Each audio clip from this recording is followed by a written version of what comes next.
Hi everyone. Assuming you've made it this far and have actually implemented the homework and suggestions that I have made and guidance that I have given,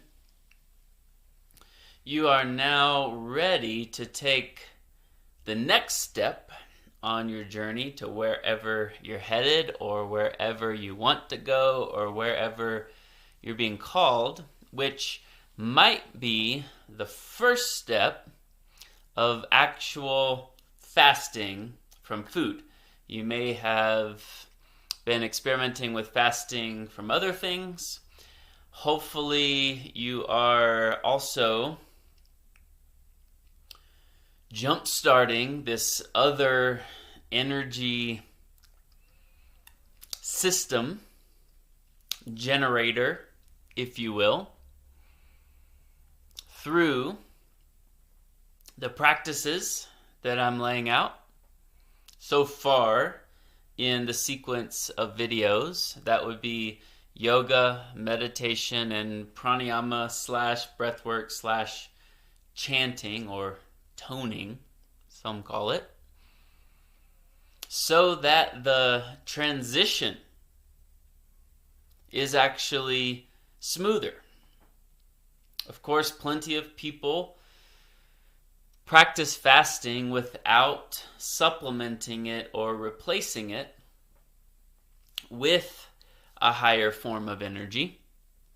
To me, that's strictly fasting and is still very much rooted in the old paradigm of depletion replenishment.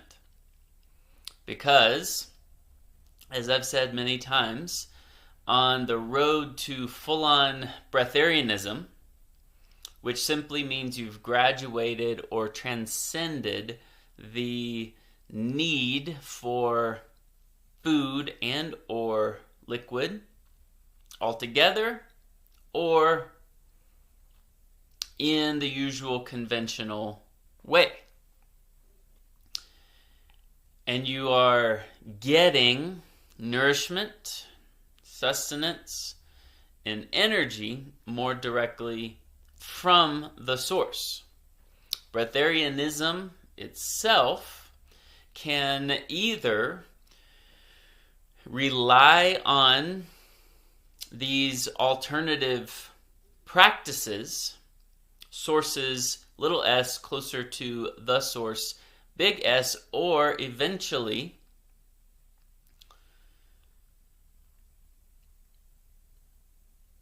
you can get to a place where you are in direct one-to-one communion with God and don't even need those alternative practices or sources of energy and nourishment anymore. Either one of those are totally fine. But that, to me, is what makes breatharianism and not mere fasting. But on the way to that, while you're still kind of in transition and jump-starting this other system, clearing out some of your baggage, changing your beliefs, pratipaksha bhavana, implementing self-awareness and discipline, getting to know your dosha, getting to know your Enneagram type,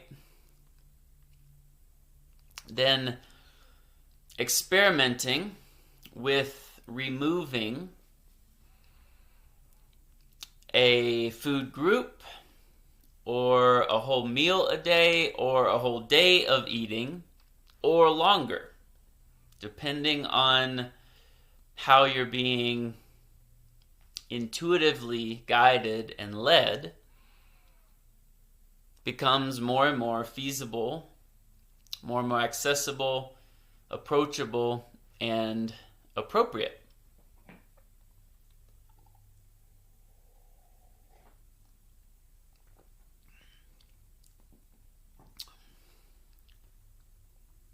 Remember, as I said in the first step video, there is no rush.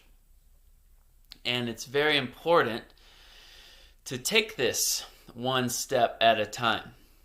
Remember also, as I keep saying, this is not just about eating and not eating. This is about transformation, healing, higher consciousness, shadow work, ego, getting to know yourself,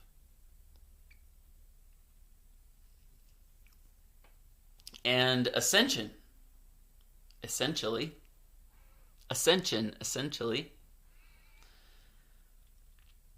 So if you were to bypass the necessary prerequisites and runway and foundational work, then one, it might not be long-term and sustainable for you as a lifestyle. And two, a lot of these unresolved issues and nexus knots can and most likely will eventually creep up from behind if you don't address them now, either beforehand or alongside. As an example, when I was determined to come off of my pharmaceuticals for mental illness back in 2009-ish, I knew, because of the high dosage that I was on, as well as the amount of time in my life, basically since I was 8 years old, that I had been on it, that if I simply removed it cold turkey, which I'm not saying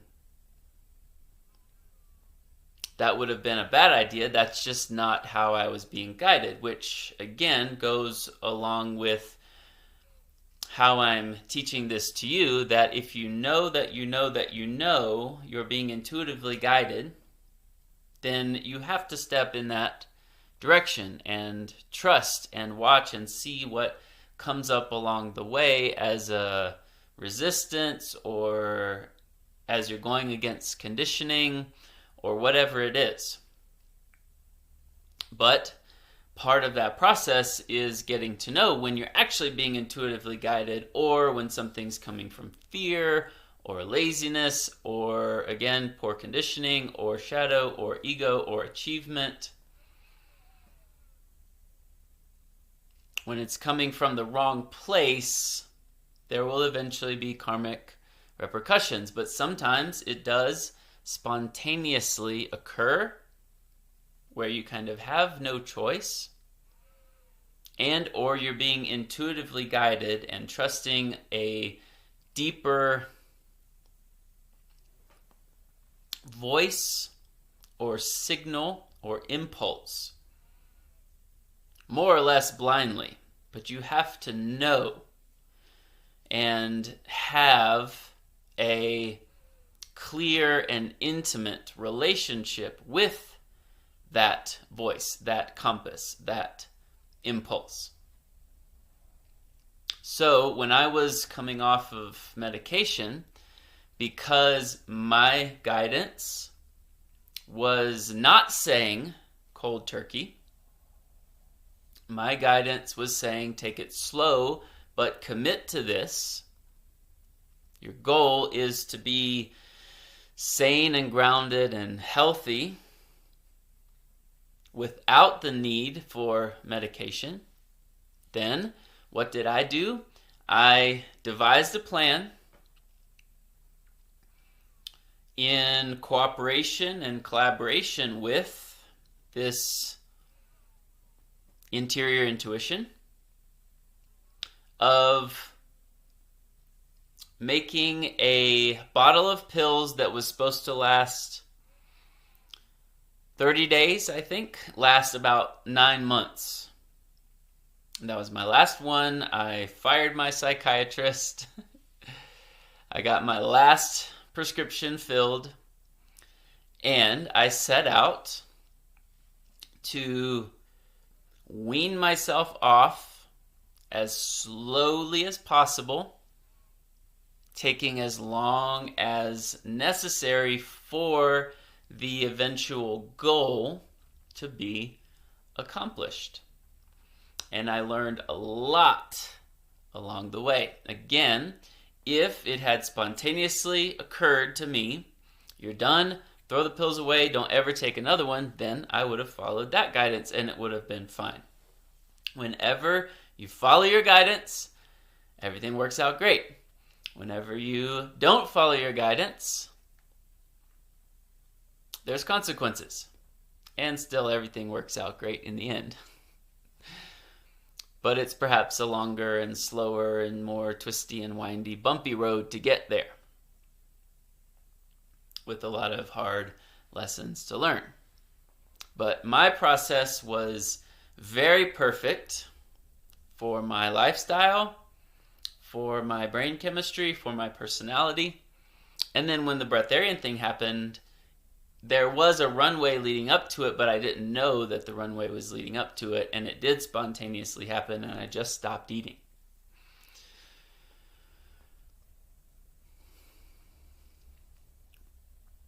So the plan that I devised for coming off of medication was to break the pills in half, and for a while, take half the amount. Not only that, I increased my yoga practice frequency and commitment, my meditation practice frequency and commitment, and other things that were appropriate for me at that time therapeutically in the world of healing arts that aren't necessarily now, that I don't have to go into or talk about. But self-inquiry, self-awareness, shadow work, energetic, balancing, yoga, meditation, etc. I turned those up a few notches while I broke my pills in half for a while, and then half of half for a while, and then half of half of half of half of half, until literally my final day was like just a tiny little crumb of a pill. And the next day, which was the first day that I hadn't taken any medication for years, since I was a kid, basically, I was totally and completely fine. It was a soft landing because I did it mindfully. And I've never had to go back on medication. I've never wanted to, I've never needed to, and I never will.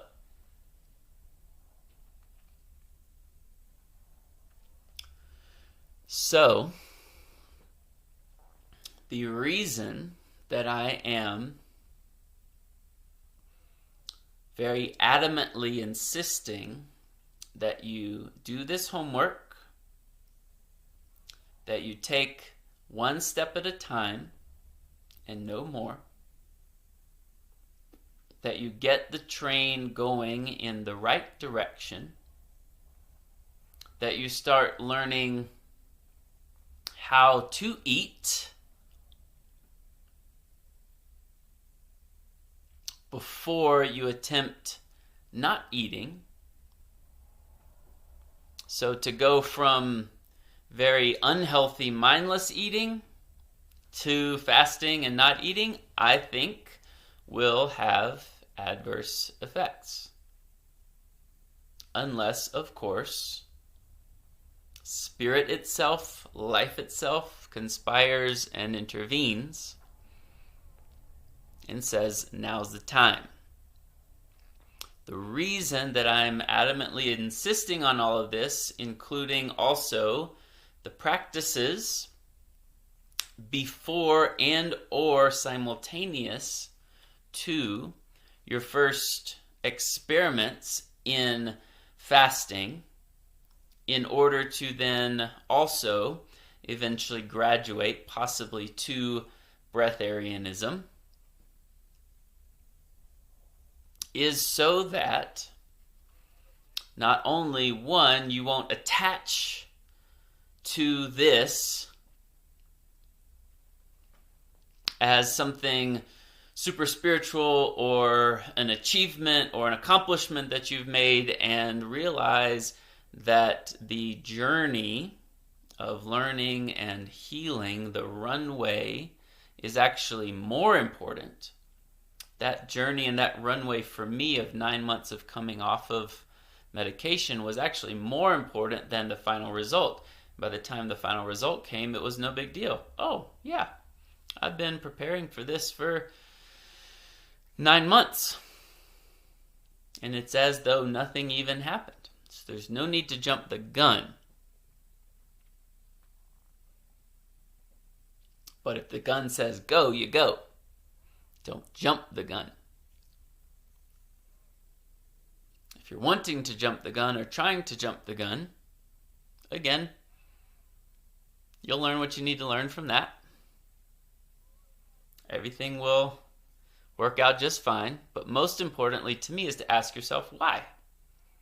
Why are you wanting to do that? Why are you needing to do that? At the same time, if you tend toward laziness and procrastination, maybe get your ass in gear a little more. Get going.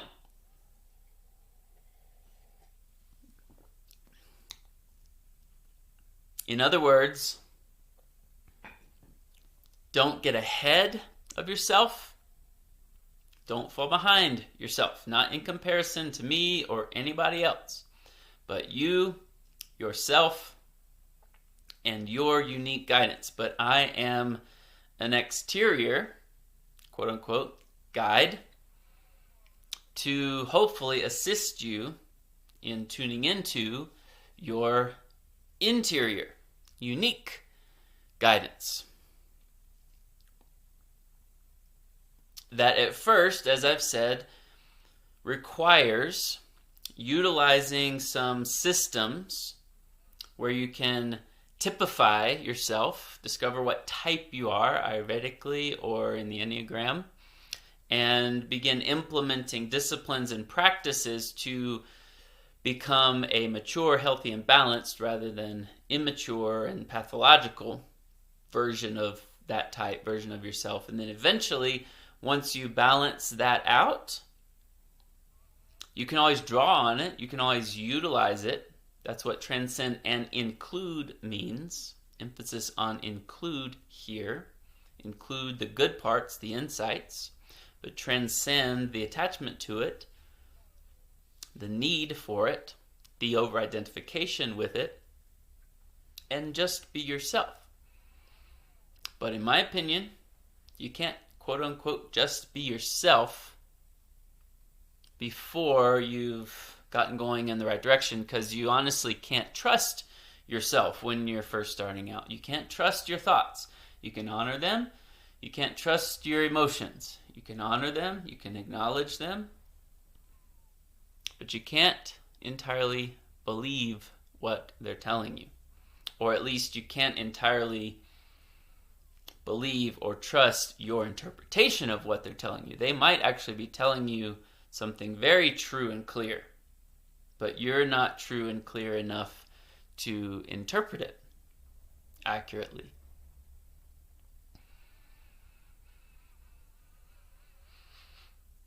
So, not only so that you don't attach to this, because as I told you guys in our last group call from the time that I'm making this recording, Breatharianism actually is a siddhi, S-I-D-D-H-I, which is one of these supernatural abilities or psychic gifts or extrasensory kind of skills that awaken and are laid out in yogic and Hindu texts. Not so different actually than the gifts of the Spirit that St. Paul lists in the New Testament. But across the board in the New Testament, as well as the Vedas, Hindu and yogic texts, they both say that these can be natural byproducts that emerge, very unique to each person. And when they come, don't attach to them, and don't think you're extra special if they do happen. They are literally gifts that in and of themselves come with great responsibility, as all gifts do.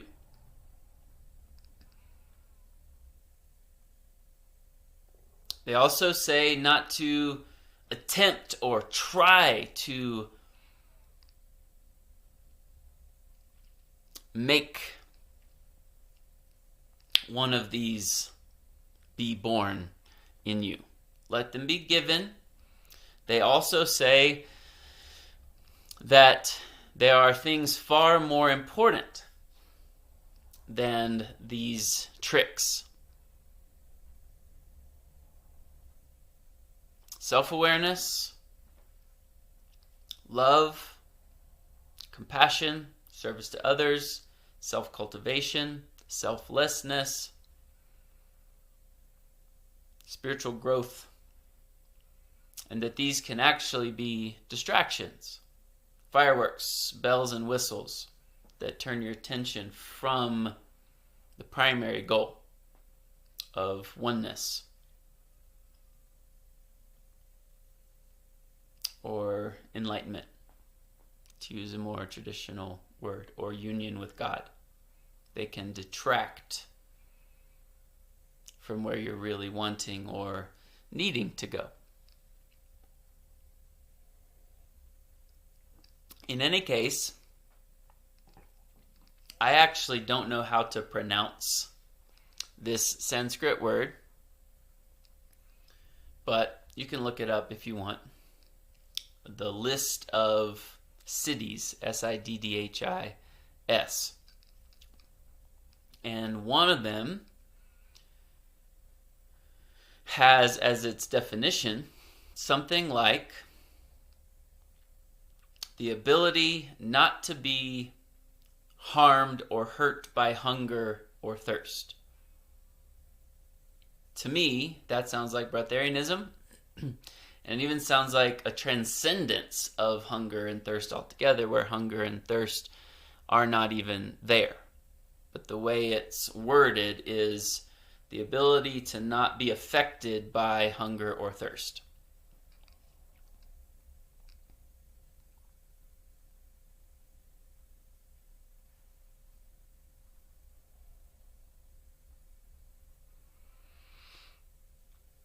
So, as with the rest of these gifts or superpowers, if you will, they're not to be attached to, they're not to be sought after in vain or egoically. But if you are interested in this, of course, then something has prompted you. And that's why, another reason why I'm making these prerequisites of really looking into intention and motivation to make sure those are pure. If you have gotten to this point in the videos and you realize, actually, I am doing it just to save money or just to lose weight or for body image issues or insecurity or to be a spiritual elitist of some kind, then stop right now and go somewhere else, honestly. And you can practice more conventional fasting, because so far I've pretty much primed your pump and prepped you to experiment with fasting. That's pretty harmless and pretty conventional and pretty normal for a lot of people. But we're going somewhere else with this from this video on. Also, if I've not already said it, if you've not begun regularly practicing the tools and techniques and sources of alternative nourishment and energy that I've laid out up to this point, namely yoga, meditation, pranayama, chanting, breathwork, toning, etc. More to come later after this video. And if you've not already begun the other guidelines as well as the homework, but are still very interested and feel called. So again, remember, feeling called with a clean and pure desire to breatharianism is not the same as reaching for it with the wrong intention or trying to cling to it or make it happen, which again, the Vedas and the New Testament and all the others advise against. Not to attach to it, not to try to force it to happen. But if you're being led down that path and are very enlivened by the thought of it, have really looked into your motivation behind it, and it checks out, then please continue. But if you've not done the homework, started the practices, done the self-inquiry, started making right choices in food, get the train going in the other direction, then stop this video right now, go back, get that going, and then resume. It'll be here when you're ready. So also, say you took that first step as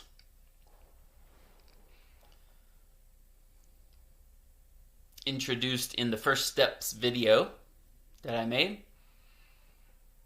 You've done that. And now this is where you are. Where before you were back here, that's where you want to be. That's where you're being called. And I said, take the first step to getting there. Now you're here. This is where you are, and that's where you want to be. Reassess again right now and regularly where you're headed and why. And if it's still the same. Quote unquote ultimate goal. Maybe your ultimate goal has become oneness with God on all levels, and even the desire to experiment and experience fasting and abstaining from food and being sustained by a higher form of energy is now just kind of a byproduct or a stepping stone or an interesting thing you'd like to check out along the way. Not that you've forgotten about that, because again, notice the ego could come in when actually you've just lost motivation or you got scared, and it's like, no, I just want to go for the oneness thing, the light and fluffy oneness thing, and I'm not so interested in breatharianism anymore. If at any time your actual compass turns you away from it, fine. But I would strongly recommend that you give this full course a chance, unless at any of the points along the way I give you another criterion and say, if you don't meet this, like I just did a while ago, just practice fasting. There's plenty of doctors, plenty of documentaries, plenty of other guides that can help you in that. Intermittent fasting is kind of becoming a fad that's very health-based and very workout-based, and bodybuilders do intermittent fasting, but it's so that they are ripped and shredded with zero body fat.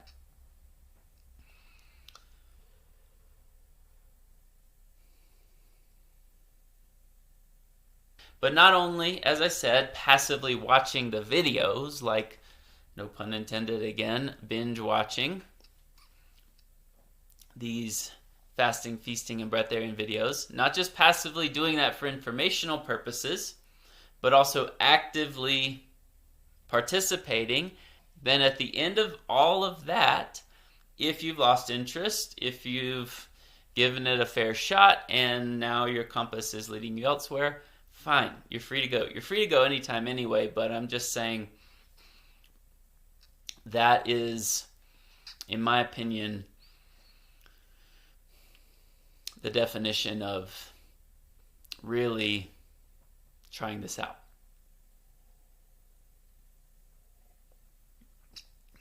And really seeing if it is for you as a long-term lifestyle. So, if all of those boxes are checked off and you're good to go and to continue watching this video, continue practicing, continue doing the homework, continue returning to former videos and former concepts. As I said in another video, each time you watch the videos or each time you hear a concept, you'll get a different and deeper nuance from it based on where you are right now. You were at one place before, you did some work, you dug down, and the 5 other things that I might have been saying beneath the surface, you totally missed and didn't even hear because you weren't ready to hear it. You didn't yet have the ears to hear and the eyes to see. That's what Jesus means. So there's many things I'm saying multidimensionally, multifacetedly, all at once, and you'll hear different things based on where you are. So it's a transcend and include even the videos leading up to here, the practices, the homeworks, etc. It becomes more and more natural and more effortless to check in and be aware of those things. The ones that I said, actually get a piece of paper and write it down and journal.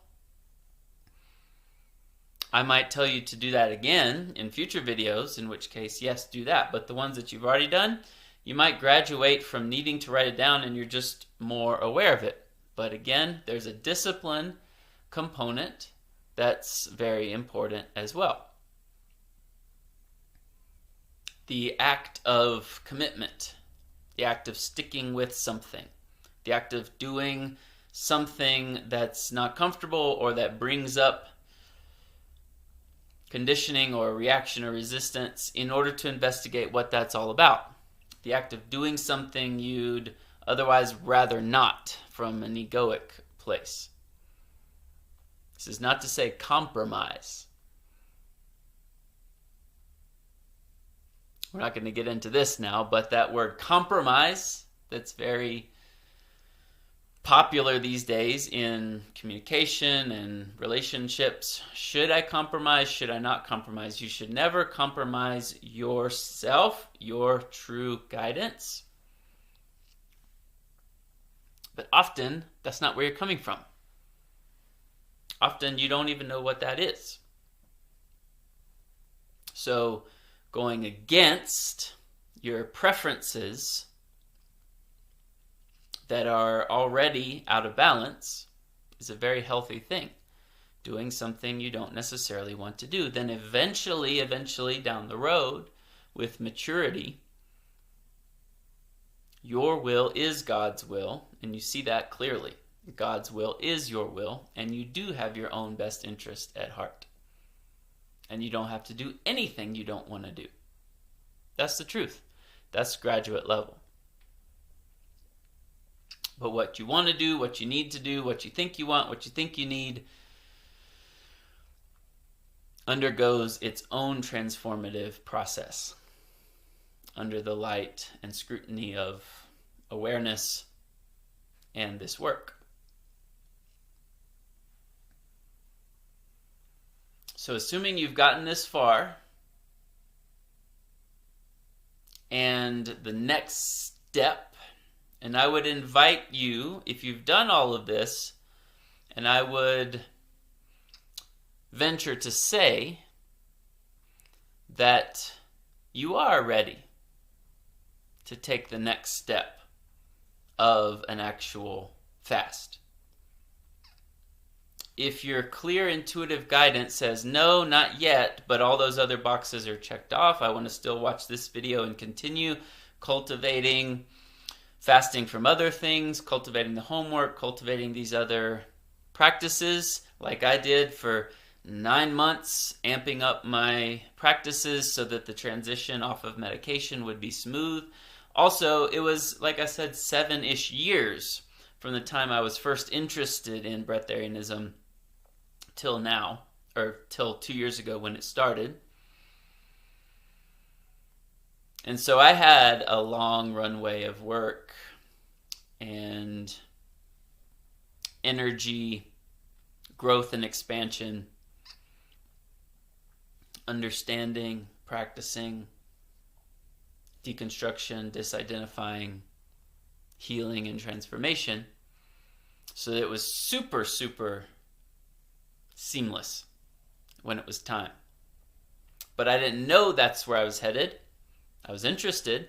I didn't know that's where I was being guided.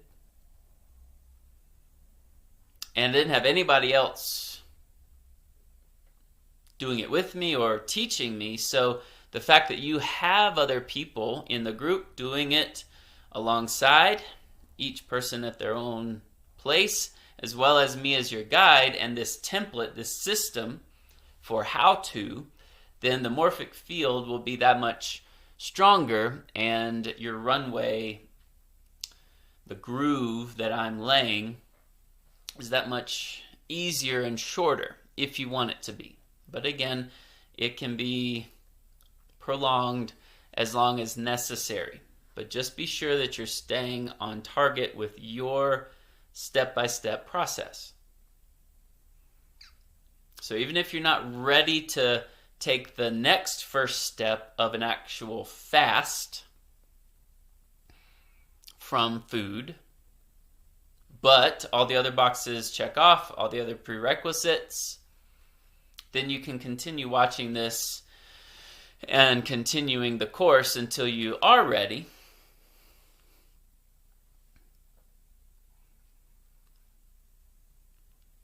And implementing the other practices that I will be soon initiating you into as well. Unless you're procrastinating and being lazy, then more time on the runway actually can never hurt.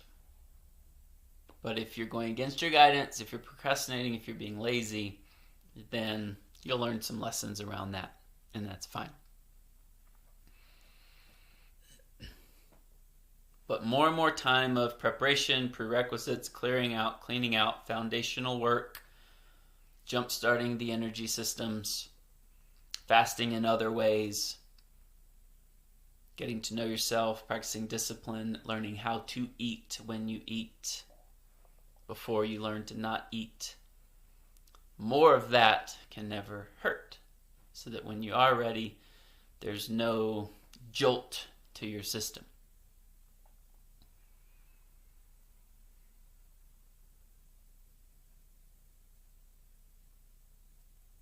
But say you're ready to take the next step, being the first step of fasting toward Breatharianism. One more thought before I say that.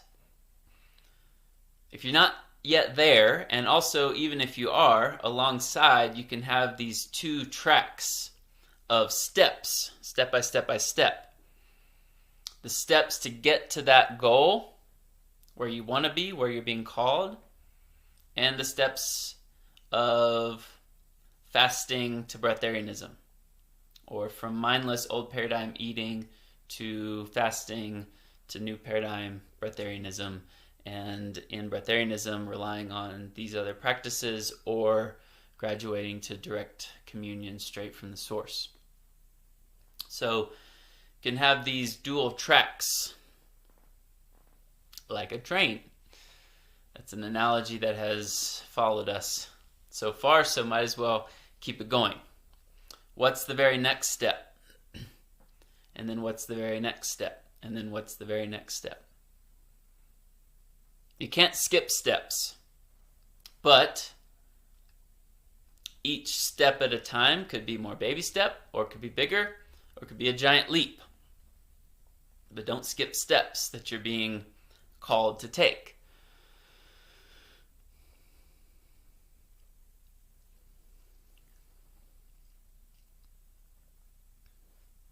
So where are you now?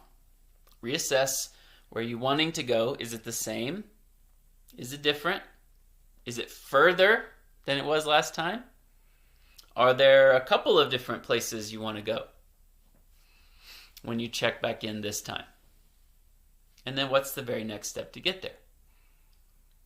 If the very next step is to try fasting,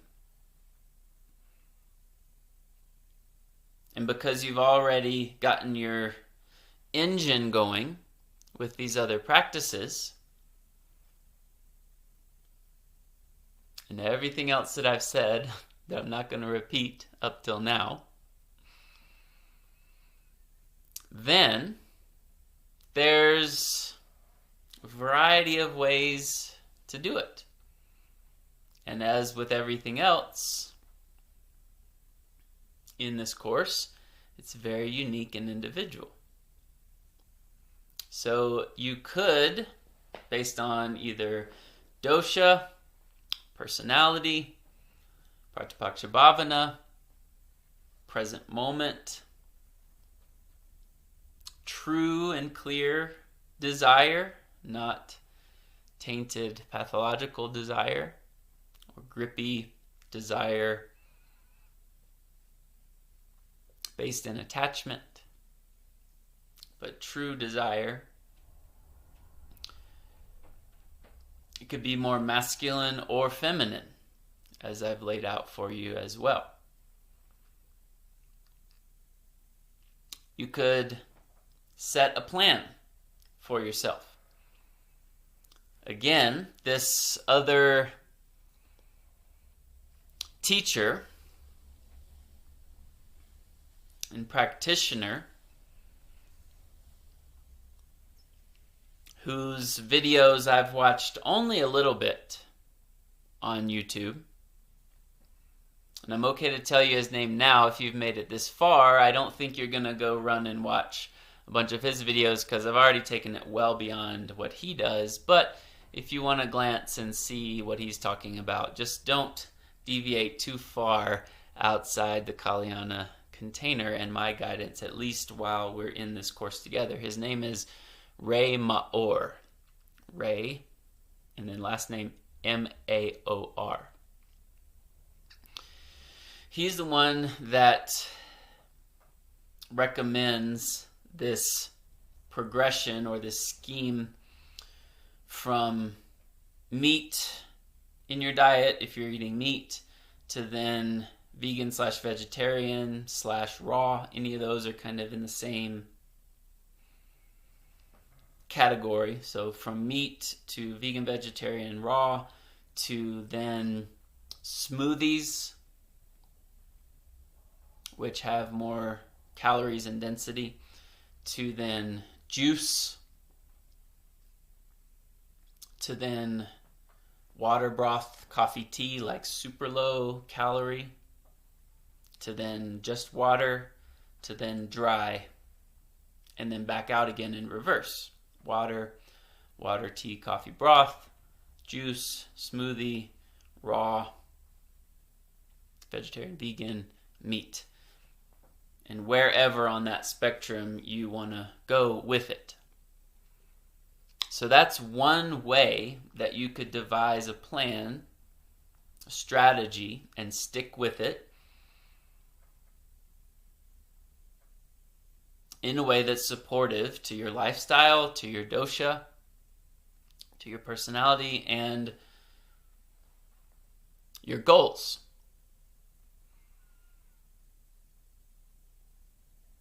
You could take 1 week to do that if you want to go that far. So say you go from meat to vegan, vegetarian, raw, and that's as far as you want to go, and then back out again. He says the same number of days on either end. So like going from meat to then 3 days of vegan, vegetarian, raw, to then smoothies, and maybe that's as far as you want to go. You want to do smoothies for a week or 3 days. And after you do that, if you want to come back out again, then before you jump back to meat, then you go back to vegan, vegetarian, raw for the same number of days that you did it coming into it, and then graduate back up to meat if you want to. And this could be a fast that you do once a month or once a year, or just do the first one and see how it goes. Depending on how long you want to go at the pinnacle or the peak of your fast. So say your goal is to get to just water for your first experiment. And you want to do a week-long water fast. Then you devise a plan from going wherever you are over here, from meat to vegan, vegetarian, raw, to smoothies, to juice, to water, coffee broth, tea, to just water. And you're not going to go all the way dry, but your goal is a week-long water fast, and just like I did, weaning myself off of medication, you'll wean yourself down to just water, and all along the way implementing the practices, implementing the homework, observing the koshas, interior, exterior.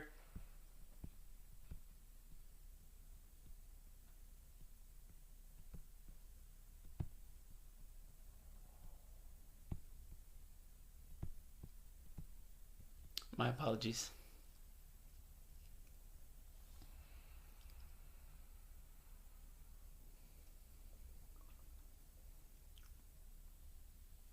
And everything else that I suggested leading up to that. That's why it's transcend and include. You're including all of that. It's not just one and done along your process along the way.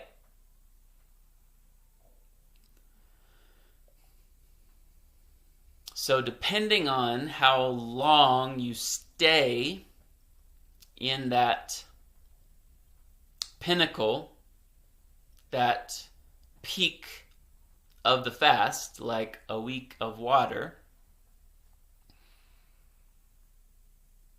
after weaning yourself down to it, then when it's time to eat again, or to reintroduce the path back out, if you're going to, because by the time you get there, your process and your intuitive guidance might have very clearly shifted into, no, this is where I want to stay. Because the transition was easier, I want to stay a little longer here. For some, and for me this is the case, but please don't try to mimic me, this has become a lifestyle, and my intuitive guidance is so on point, and my system somehow has developed the ability to go in and out of it very easily, no problem. So as I said, when it first started for me, it spontaneously occurred. I didn't ease into it. I didn't plan it out. I simply didn't eat for 21 days. And I only had very, very, very low calorie liquid for those 21 days. It was before I knew about Ray's scheme. Basically I went from like paleo, literally meat eating paleo, to the water, tea, coffee, broth level overnight and stayed there for 21 days. So I've actually, as I've said, done lots of multi-day dry fasts, lots of even longer multi-day liquid fasts, water fasts. And I don't need that preparation period and that exiting period, because basically once I drop down in here, I've stayed down in here, even though I do go through periods of feasting. Now, going straight from dry back to eating a full big meal, that's not a good idea, and I've learned the lesson the hard way with that. Big old stomach ache. But I will reintroduce like just a few hours before I eat some liquid. Not just straight from dry for 5 days to eating a big meal. But I also don't have to do this full cycle, because after I eat that big meal one night, then the next day I'm probably back to dry anyway. So it's just too cumbersome for me to do this in and out thing. But if you're doing a strategic fast, then you can decide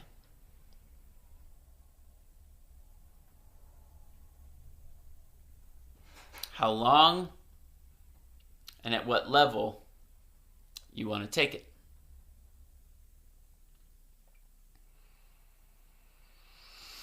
That's one option for when you're ready to take that step of experimenting with a fast. Very strategic, very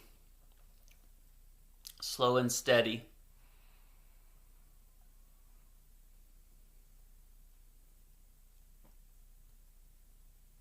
Very easy does it. And you can plan how long it's going to be and to what degree it's going to be. Another option is simply eat one less meal a day. That's pretty accessible for anyone that's made it this far in the course. That should be no problem, with no need for the preparation or the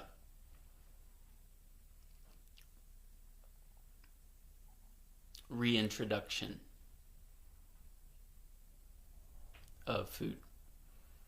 Just eat one less meal a day, or 2 less meals a day, or only eat 1 meal a day if you typically eat all throughout the day in a kind of snacking way. So that's a strategy you could take. An even more baby step, but for some of you might be appropriate, is just take out one food group that you know is not serving your process. Don't eat snack before bed. Don't eat sweets, don't eat processed foods, or don't eat meat. Again, that's just that simple little dip down, which might be a big deal for you. Or don't eat fast food.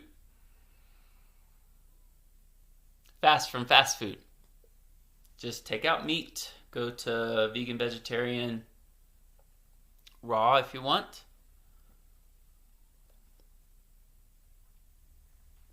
So that's another option. One option is to plan the sequence. The other option is just eat less. One meal less, food group less, no meat, no fast food, no processed food, whatever it is. And that one should be pretty easy again. Another option, a little more intense, which requires a little more awareness and honesty and foundational work, and is kind of more of a feminine approach, is what I laid out in another video, to only eat when you're truly hungry / when your body truly asks for it,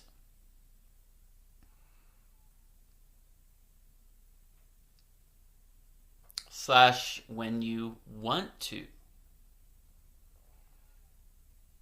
And that requires a lot of deconstruction. Because some people think, well, I want to every day. I want to every 3 hours. But remember, along this process, along this journey, your wants and your needs change. And most likely, where you're at now, what you think you want, you don't really want. What you think you need, you don't really need. What you think you don't want, you do want. What you think you don't need, you do need. So that's another option.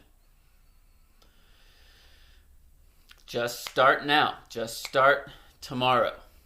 Only eating when and how much and what your body actually calls for, what you actually want. And eventually that will rebalance, reset, reorient your whole entire system and get you even more in touch with that interior intuitive guidance and compass.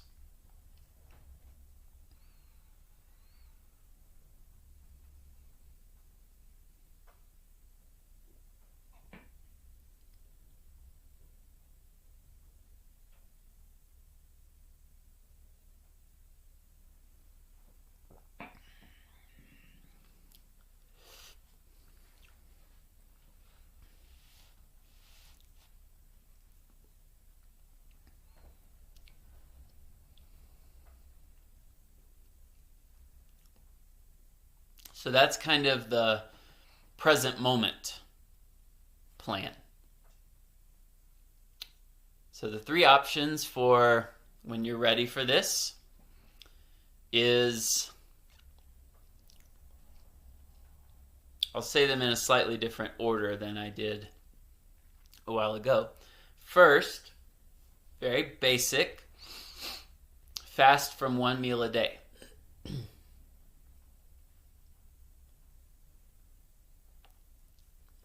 Or fast from 1 food group.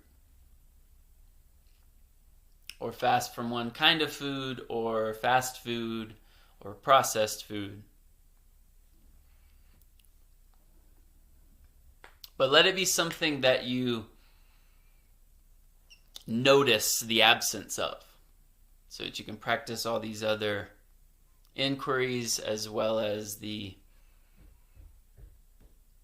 higher forms and sources of energy, and you can really see a difference. Even if subtle, even if only a little bit. If you want to try kind of cold turkey, just removing a full day of eating, that might not necessarily need that whole preparation and reintroduction that I was talking about, but it might. You want to go 1 day dry or 1 day just with water.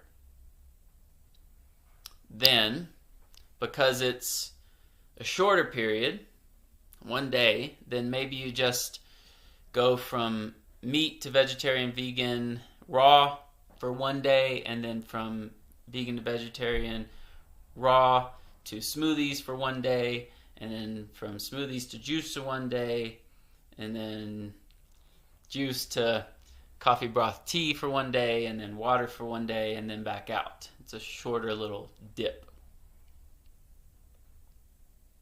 But it might be appropriate and totally fine for you just to take out a day of eating. People do it all the time. Again, as I've said, for surgeries, the doctor says no food 12 to 24 hours before the operation or whatever it is, and they're fine. They get weak and shaky because they're not used to these other practices in this higher system. So if you've been doing all of that, you'll be totally fine. But if your compass, if your intuition says, nope, not ready for that, you need a little runway, you need the preparation and reintroduction, then please do that. But it's probably easy enough to choose a day to just not eat and just have water.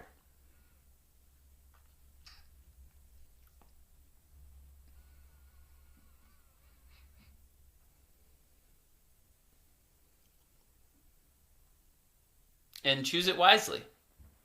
It could be a day where, again, eventually you will be able to live your normal life.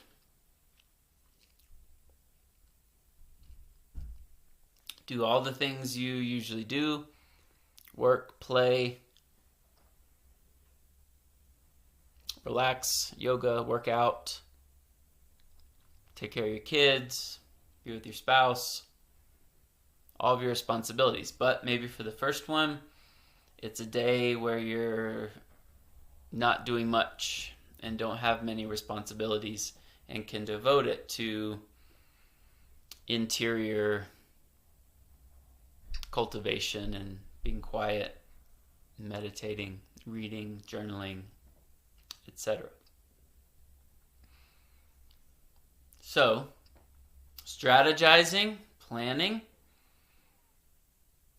which could be just removing 1 meal or 2 meals or 1 day, or it could be planning a longer weaned runway period, the apex or the pinnacle of which is 1 day dry, 2 or 3 days dry, a week water, and again, be mindful of why you're choosing that. There can be self-motivated challenges, challenging yourself with little personal goals, but not because you're trying to achieve something or be super spiritual or prove something to someone.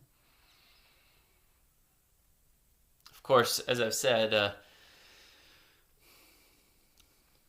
a side intention can be to prove conditioning wrong, but that's part of the deeper work, to reprogram your belief system. But that shouldn't be the main goal. So check into why you're choosing, I want to eventually plan for a day dry or 3 days dry or a week of water or whatever it is, a day of water, and make sure that's pure intention and motivation. So that's the other option, is to plan and strategize still in the masculine.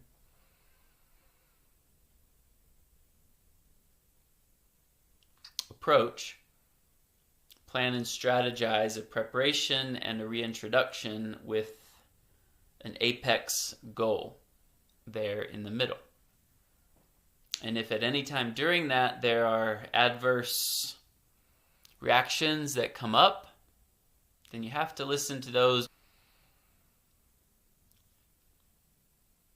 Stay safe, stay responsible,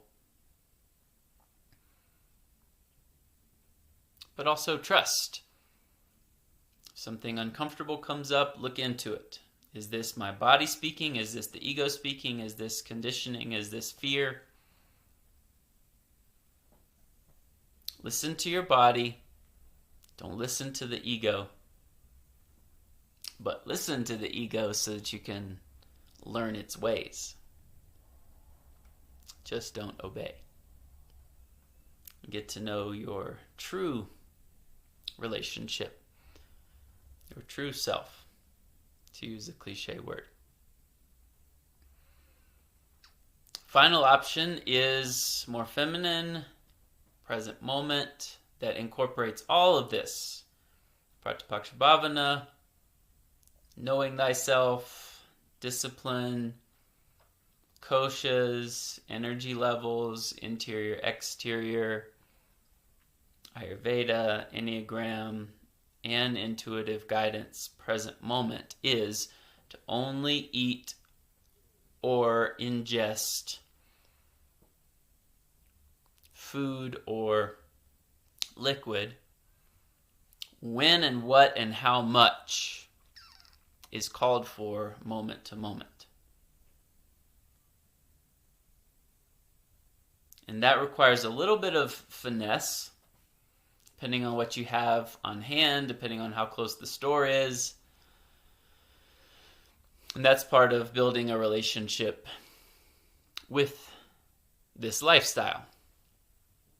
If it's right now, in the moment, I have to get this, and if I don't, I'm going to freak out, or I'm going to get hangry, or something else, then that's probably a craving. That's not true present moment. Usually, when the present moment speaks, eat this now, this much, there's some cushion or non-attachment to getting it exactly in a certain way in a certain amount of time. But more or less, it's a present moment combined with planning a little bit for where to get it, and when to get it, and what to get, and when to actually eat it. And the buffer, the period of time from when you get the signal to when you actually enjoy it. Break your fast. So present moment, eat only when you're hungry or only when you really want to, only when your body calls for it, is option 3.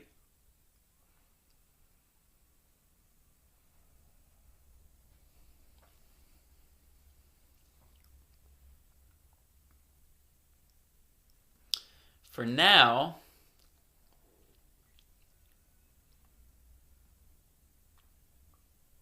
I want to briefly address what to eat when you eat, if it's not in that present moment kind of way. Go into it more thoroughly later. But for now, because you've already begun making better choices, you're learning Ayurveda, you're getting the train going in the right direction. It's important to, as I said, learn to eat before you learn not to eat. So I would suggest, along with any of these other schemes and suggestions that I'm throwing out there at you, that when you eat, simply continue making those better choices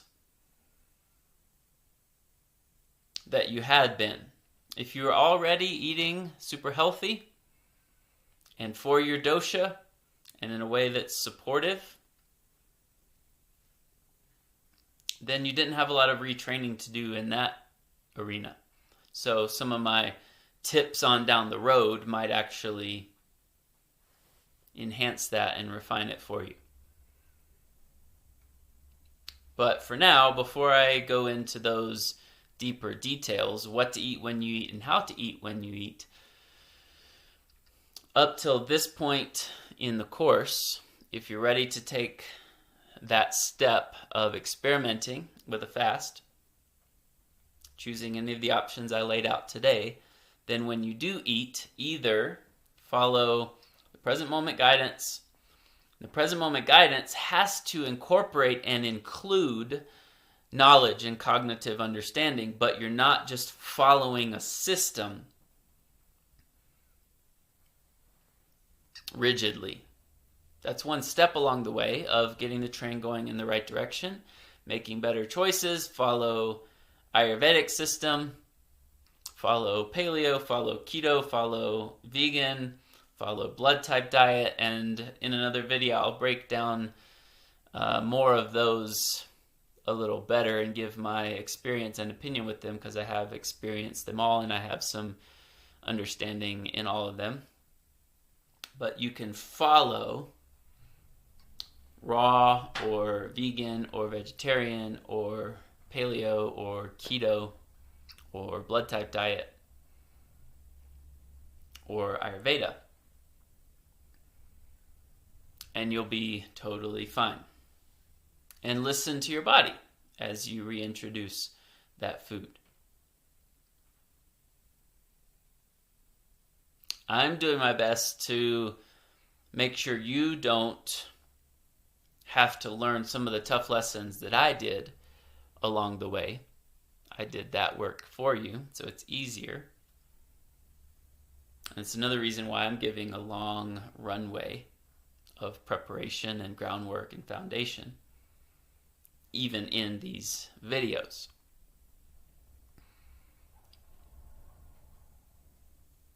But pay attention, because you're cultivating this practice of self-awareness and kosha awareness and body awareness, energy awareness, mind awareness, emotion awareness, how everything is affected.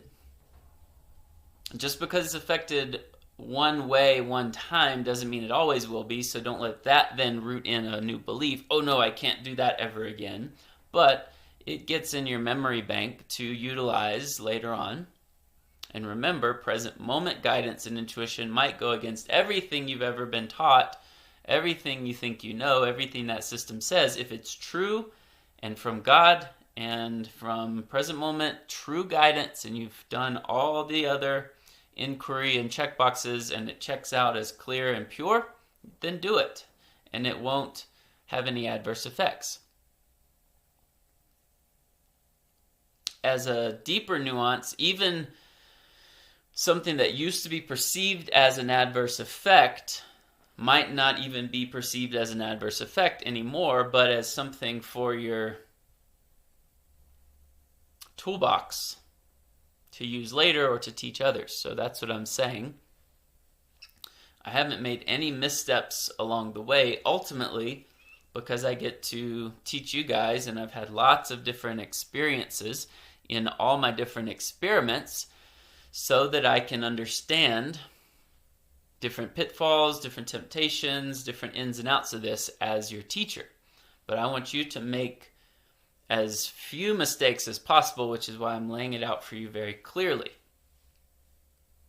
And I want you to stay safe. But you'll learn lessons along the way and it'll be fine. So, present moment intuition is very responsible, very mindful, doesn't do anything careless or irresponsible, and utilizes and incorporates all the cognitive knowledge and understanding from the different systems, from Pratipaksha Bhavana, from knowing yourself, from your system, and then graduates from them. It transcends and includes all of that. It utilizes and draws on that even while doing its own thing and taking another step and another leap of faith.